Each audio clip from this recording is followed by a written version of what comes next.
Perkenalkan, saya Habib Noprahadiansa dengan NIM A1A221047 dari program studi pendidikan sejarah.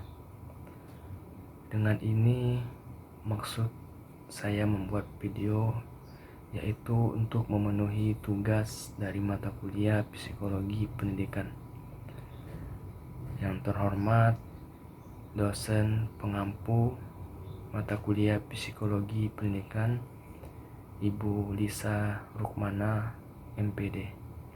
Sini saya akan menyampaikan mengenai pendekatan humanistik dalam pembelajaran. Teori belajar humanistik dan implikasinya dalam pembelajaran. Menurut teori humanistik, proses belajar harus dimulai dan ditunjukkan untuk kepentingan memanusiakan manusia itu sendiri. Oleh sebab itu, teori belajar humanistik sifatnya lebih abstrak dan lebih mendekati bidang kajian filsafat, teori kepribadian dan psikoterapi daripada bidang kajian psikologi belajar. Teori humanistik sangat mementingkan isi daripada proses belajar itu sendiri. Teori belajar ini lebih banyak berbicara tentang konsep-konsep pendidikan untuk membentuk manusia yang dicita-citakan, serta tentang proses belajar dalam bentuknya yang paling ideal. Dengan kata lain, teori ini lebih tertarik pada pengertian belajar dalam bentuknya yang ideal daripada pemahaman tentang proses belajar sebagaimana apa adanya, seperti yang selama ini dikaji oleh teori-teori belajar lainnya. Dalam pelaksanaannya, teori humanistik ini antara lain tampak juga dalam pendekatan belajar yang dikemukakan oleh Ausubel. Pandangannya tentang belajar bermakna atau meaningful learning yang juga tergolong dalam aliran kognitif ini mengatakan bahwa belajar merupakan asimilasi bermakna. Materi yang dipelajari diasimilasi dan dihubungkan dengan pengetahuan yang dimiliki sebelumnya. Faktor motivasi dan pengalaman emosional sangat penting dalam peristiwa belajar, sebab tanpa motivasi dan keinginan dari pihak si pembelajar, maka tidak akan terjadi asimilasi pengetahuan baru ke dalam struktur kognitif yang telah dimilikinya. Teori humanistik berpendapat bahwa teori belajar apapun dapat dimanfaatkan asal tujuannya untuk memanusiakan manusia, yaitu mencapai aktualisasi diri, pemahaman diri, serta realisasi diri orang belajar secara optimal.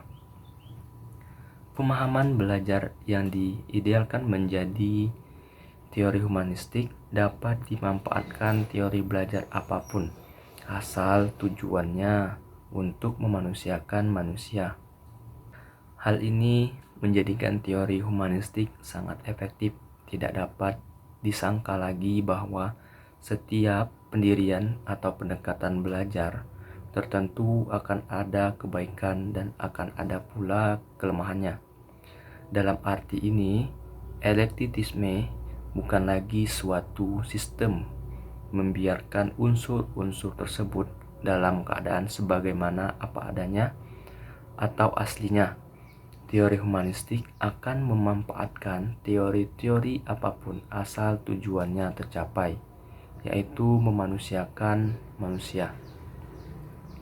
Banyak tokoh aliran humanistik, diantaranya adalah Kolb yang terkenal dengan belajar 4 tahap, Honey dan Mumford dengan pembagian tentang macam-macam peserta didik, Habermas dengan 3 macam tipe belajar, serta Bloom dan Quadworth yang terkenal dengan taksonomi Bloom.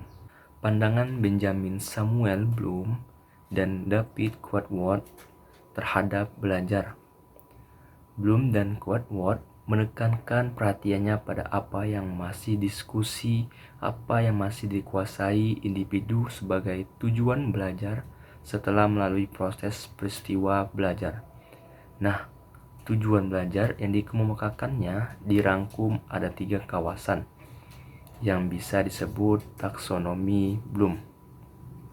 Secara ringkas, dibagi lagi menjadi 3. Yang pertama, kawasan kognitif, yaitu meningkatkan ingatan atas materi yang disajikan dalam bentuk yang sama. Terus yang kedua, mengerti, yaitu mampu membangun arti dari pesan pembelajaran, termasuk komunikasi lisan, tulisan maupun grafis. Selanjutnya yaitu memakai, yang mana menggunakan prosedur untuk mengerjakan latihan maupun memecahkan masalah. Selanjutnya menganalisis, yaitu memecah bahan-bahan ke dalam unsur-unsur pokoknya dan menentukan bagaimana bagian-bagian saling berhubungan satu sama lain dan kepada seluruh struktur. Selanjutnya yaitu menilai, membuat pertimbangan berdasarkan kriteria standar tertentu. Dan selanjutnya mencipta, yaitu membuat suatu pokok yang baru dengan mengatur kembali unsur-unsur atau bagian-bagian ke dalam suatu pola atau struktur yang belum pernah ada. Kawasan efektif terdiri dari 5 tingkatan, yaitu pertama, penerima atau receiving, yaitu meliputi kesadaran akan adanya sesuatu, ingin menerima dan memperhatikannya. Yang kedua, pemberian respon atau responding, meliputi sikap ingin merespon, puas dalam memberi respon. Yang ketiga, pemberian nilai atau penghargaan, meliputi penerimaan terhadap suatu nilai, memilih sistem nilai yang disukai, dan memberikan komitmen untuk menggunakan nilai tertentu. Selanjutnya, pengorganisasian, meliputi menghubungkan nilai-nilai yang dipercayainya. Dan terakhir, karakterisasi, meliputi menjadikan nilai-nilai sebagai bagian pola hidupnya. Kawasan psikomotor. Yang pertama, peniruan, yaitu kemampuan mengamati gerakan. Yang kedua, penggunaan, yaitu kemampuan mengikuti pengarahan, gerakan pilihan, dan pendukung. Yang ketiga, ketepatan, yaitu kemampuan memberikan respon atau melakukan gerak dan dengan benar. Yang keempat, perangkaian, yaitu kemampuan melakukan